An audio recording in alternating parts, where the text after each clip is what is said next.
Hi friends, മെഴുക്കു പുരട്ടി എങ്ങനെയാണ് തയ്യാറാക്കുന്നതെന്ന് നമുക്ക് നോക്കിയാലോ. സവാള, പച്ചമുളക്, പച്ചപ്പയർ കട്ട് ചെയ്ത് വെച്ചിട്ടുണ്ട്. പാൻ ചൂടാക്കിയ ശേഷം ആവശ്യത്തിന് എണ്ണ ഒഴിക്കുക. എണ്ണ ചൂടാക്കുമ്പോൾ കടുക്, കറിവേപ്പില ഇടുക. കടുക് പൊട്ടി കഴിയുമ്പോൾ അരിഞ്ഞു വെച്ച സവാളയും മുളകും ഇടുക. സവാള വഴണ്ട് വരുമ്പോൾ അതിലേക്ക് മഞ്ഞൾപ്പൊടിയും ഉപ്പും ഇട്ട് ഇളക്കി കൊടുക്കുക. മഞ്ഞൾപ്പൊടിയുടെ പച്ച ചുവ മാറുന്നത് വരെ ഇളക്കുക. അതിലേക്ക് കട്ട് ചെയ്ത് വെച്ച് പച്ചപ്പയർ കൂടി ഇട്ട് ഇളക്കിയതിന് ശേഷം അടച്ചു വെച്ച് വേവിക്കുക. ഈ വീഡിയോ നിങ്ങൾക്ക് ഇഷ്ടമായെങ്കിൽ ലൈക്കും സബ്സ്ക്രൈബും ചെയ്യാൻ മറക്കല്ലേ.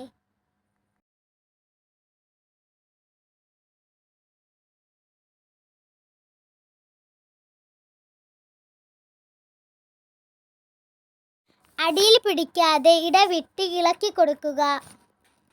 പച്ചപ്പയർ മെഴുക്കു പുരട്ടി റെഡി. Thank you.